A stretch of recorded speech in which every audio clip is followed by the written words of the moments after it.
kasih. Bertemu lagi dengan saya Tasya dalam podcast kita dan episode tutorial etik 4. Kali ini saya akan menyampaikan tips tentang satu mengatasi korupsi waktu pada segmen sehari-hari. Nah, korupsi waktu itu berbeda jauh dengan korupsi uang. Jadi korupsi waktu itu maksudnya mencuri waktu dengan uang untuk keperluan hal yang tidak diinginkan tujuan buruk ya. Jadi kalau kita menggunakan waktu dengan tujuan yang buruk-buruk itu sama seperti korupsi waktu. Baik itu sekolah, kehidupan belajar, ataupun kehidupan di rumah dan tempat bekerja. Nah, bagaimana mengatasi korupsi waktu sehari-hari? Pertama, untuk dari segi belajar. Kita bisa membuatkan yang pertama adalah membuat jadwal yang lebih teratur sebelum hal ke sekolah dari tingkat TK sampai kuliah supaya persiapan ujian kita tuh lebih fokus untuk mengejar pelajaran. Jadi buatlah jadwal rancangan tersebut minimal Senin sampai Jumat saja, kecuali supaya kita membutuhkan strategi waktu dan lebih inisiatif ya. Harus batasi kegiatan di luar belajar seperti nonton TV, main game konsol ataupun bermain habiskan di luar dengan itu, kecuali kalau bekerja magang nggak masalah. Bekerja magang boleh asalkan ada belajarnya supaya waktu bisa di hemat efisien. Kemudian yang kedua, untuk dari segi bekerja, kalau bekerja dari rumah maupun di kantor, waktu yang paling tepat kalian bisa manfaatkan dengan regulasinya untuk dengan cara membuat tugas atau membaca-baca Wikipedia setiap hari. Kalau korupsi waktu, jadi waktu terbuang, apalagi kalau menggunakan aplikasi kata pun juga menyenangkan supaya lebih jelas bagaimana bisa belajar bahasa asing seperti itu dengan pengetahuan umum ya.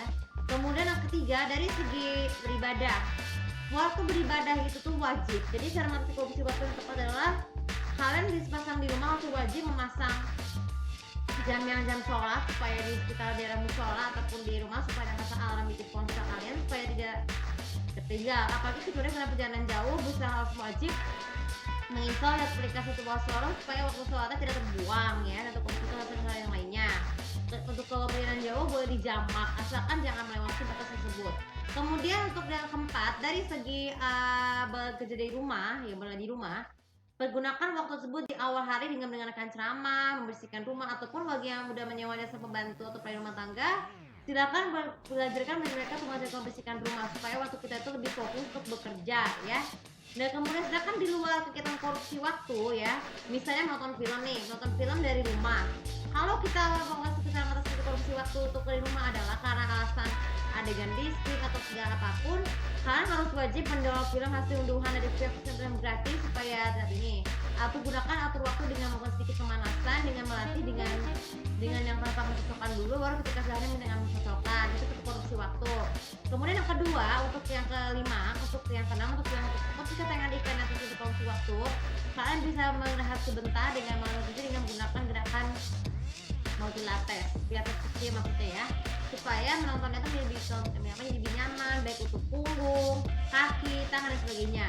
Dan kemudian untuk korupsi waktu berbelanja, pastikan uang tersebut harus cukup untuk memenuhi kebutuhan yang lainnya, jangan dibohong terus menerus dengan pada tujuan. Jadi gunakanlah uang tersebut untuk sama dengan menyelamatkan korupsi waktu dan uangnya, supaya uang tersebut kita ketahui uang itu milik kita, dan jika kita menemukan uang yang tidak tertutup miliknya, silakan kepada tempat beribadah seperti misalnya masjid, gereja dan lain sebagainya. Dan yang paling penting sekali, cara mengatasi korupsi waktu adalah ini, harus selalu tidak menenangkan pikiran. Jadi menenangkan pikiran sebelum tidur juga membantu kita mengatasi korupsi waktu dengan menutup tidur supaya tidak terjadi gampang mudah begadang karena alasan kita tidak tenang. Jadi dengan membidik sendiri itu membantu kita itu tidur menjadi lebih nyenyak dan nyaman. Nah, itu aja untuk video kali ini dengan cara mengatasi korupsi waktu kita sehari. Kalau masih ada yang mau bertanya, silahkan kalian tulis di kolom komentar. Dan oke, kita kali ini semoga bisa bermanfaat, dan jangan lupa seperti biasa untuk follow channelku, komen kita lebih tahu bagaimana cara lain dari kalian untuk mengatasi korupsi sehari-hari menurut hobi kalian masing-masing. Terima kasih. Assalamualaikum warahmatullahi wabarakatuh.